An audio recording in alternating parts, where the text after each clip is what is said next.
Huwag kang iiyak kung inagaw ang taong pinakamamahal mo. Payong kaibigan lang, boss. Pakinggan mo ito para malaman mo.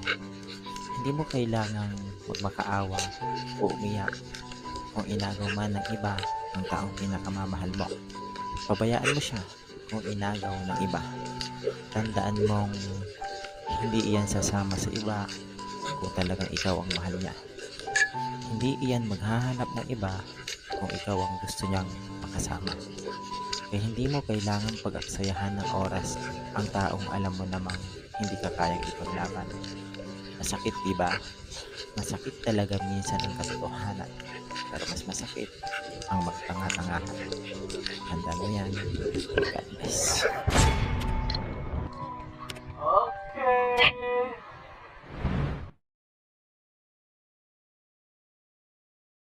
Nangyayari ang fall out of love pag naging normal days yung mga extraordinary days ninyo dati.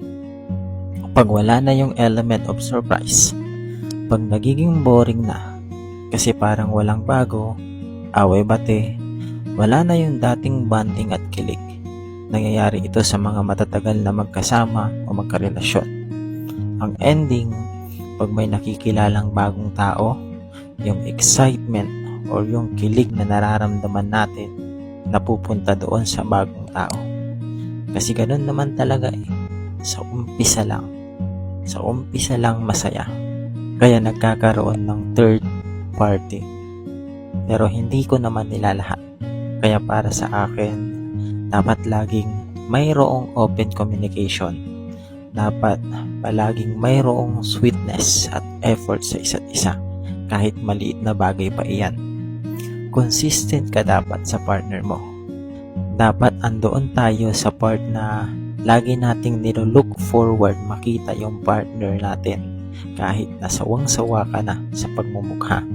Sa kanya mo pa rin hahanapin ang pahinga. Dahil naniniwala akong hindi mo mararamdaman ng pagsasawa kung mahal mo o mahalaga ang isang tao sa buhay mo. Kaya sana mag-effort ang both sides. Laging may element of surprise. Laging may appreciation sa partners. Babae ka man o lalaki, pagdating sa effort, dapat laging pantay. Para hindi nyo maramdaman, tinatawag nilang fall out of love.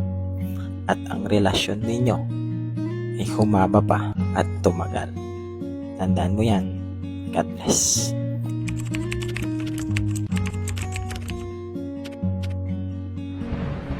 4 main reason kung bakit may nangyayaring breakup. Makinig ka para malaman mo. Number 1, two-timer ang napili mo. Nakakainis yung ganito, di ba? Minamahal mo yung tao pero minamahal ka na dalawa kayo. Ang masaklap pa kapag ikaw yung niloloko at pinaglalaruan. Kaya ikaw na nanunood, kung manloloko ka, dapat ikaw yung masasaktan. Hindi yung nananakit ka ng mga pusong nagmamahal ng totoo. Balang araw, kakarumahin ka at ikaw ang lolokohin. Number 2, one-sided love. Alam mo yung naging sila pero yung isa lang ang seryoso at nagmamahal. Pinaglalaruan ka lang pala habang nagseseryoso ka. Yung hindi niya kayang suklian ng pagmamahal mo. Naging kayo dahil ginamit at pinakinabangan ka lang. At ang totoo, hindi ka pala talaga niya mahal. Number 3, hindi nagkaintindihan. Isa rin ito sa mga dahilan kung bakit laging hiwalayan ang bagsak ng dalawang taong nagmamahalan. Sa tuwing nag-aaway at nagsusumbatan, ang nasa isip ay hiwalayan ang solusyon.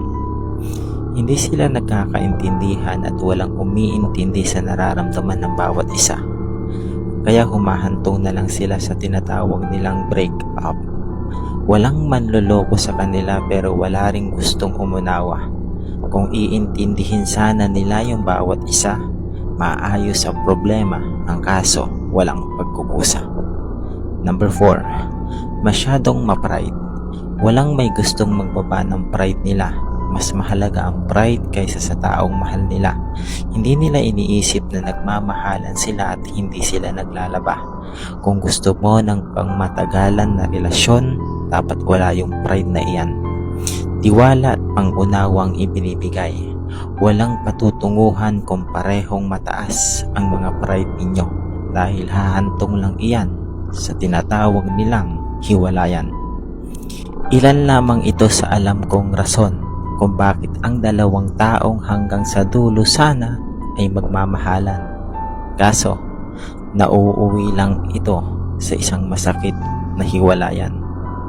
Kung may alam ka pang rason, ikomento mo yan sa ibaba at palagi mong iisiping ang pag-ibig ay hindi makasarili. Gumagawa ng paraan para mangibabaw ang tamis ng ngiti sa mga labi. Tandaan mo yan. God bless.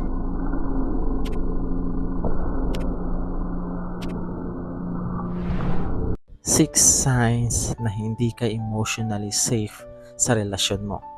May mga relasyon talagang unti-unting nakakaubos ng peace mo kahit mahal mo pa yung tao.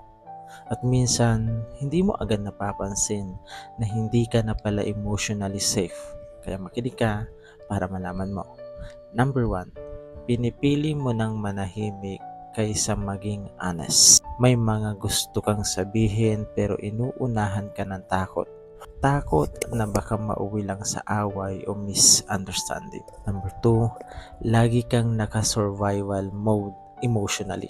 Pakiramdam mo kailangan mong mag-ingat sa tono, kilos at sasabihin mo para lang maiwasan yung tension. Number 3, mas madalas ka ng anxious kaysa payapa. Imbis na comfort, madalas mong nararamdaman yung pagod at overthinking. Number 4, hirap ka ng maging sarili mo. Unti-unti mong pinipigil yung emotions, opinions at personality mo para lang hindi magkaroon ng conflict. Number 5, pakiramdam mo mag-isa ka pa rin emotionally.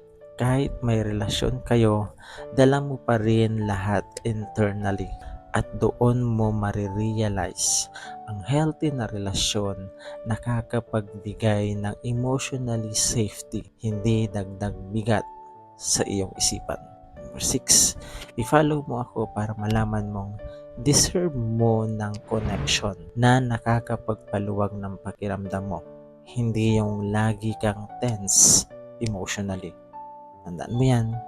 God bless. 6 na bagay na hindi inaamin ng babae sa lalaki. Makinig ka para malaman mo. Number 1, gusto niya ng reassurance kahit strong siya. Kahit independent siya, may bahagi pa rin sa kanya na gustong marinig na mahal siya at pinipili siya. Number 2, naaapektuhan siya sa mga small efforts mo. Yung simpleng ingat ka o kumain ka na ba? Maliit sa'yo pero malaking bagay ito para sa kanya. Number 3, nag-overthink din siya minsan. Hindi niya laging sinasabi pero iniisip niya kung okay pa ba kayo o kung mayroon nang nagbago. Number 4, gusto niya ng consistency. Hindi puro lambing. Mas importante sa kanya, stable na effort kaysa sa biglaang sweetness. Number 5, nasasaktan siya kahit hindi niya ipinapakita agad. May mga pagkakataon na pinipili niyang manahimik kaysa magreklamo pero ramdam niya ang lahat. Number 6, i-follow mo ako para malaman mong hindi dahil hindi sinasabi, ibig sabihin hindi niya na nararamdaman. Minsan, hinihintay niya lang na mapansin mo at maramdaman. Tandaan mo yan. God bless. 8 tips para hindi siya magsawa agad sa'yo. Makinig ka para malaman mo. Number 1, huwag mong gawing mundo mo lang siya. Mas attractive ang taong may sariling buhay, may layunin, hobbies at confidence. Number 2, consistent, hindi lang sa umpisa. Hindi kailangang bongga, kahit simpleng kumain ka na ba? Araw-araw, malaking bagay na yon. Number 3, iwas sa sobrang selos at control. Nakakasakal iyan Mas gusto ng tao yung may tiwala sa kanya. Number 4, ayusin mo ang pakikipag-usap. Kung may problema, pag-usapan agad. Hindi yung iniipon mo tapos bigla na lang sasabog. Number 5, alagaan ang sarili mo. Hindi lang para sa kanya, kundi para sa iyo. Physical, mental, and emotional. Number 6, mag-create kayo ng bagong memories. Kahit simpleng gala, banding, o date, importante may bago. Hindi paulit-ulit o na parang routine na lang. Number 7, respect at appreciation. Hindi puro reklamo. Iparamdam mo rin na naa-appreciate mo siya araw-araw. Number 8, i-follow mo ako para hindi magsawa ang taong iniisip mo ngayon habang pinapanood itong video. Tandaan mo yan. God bless.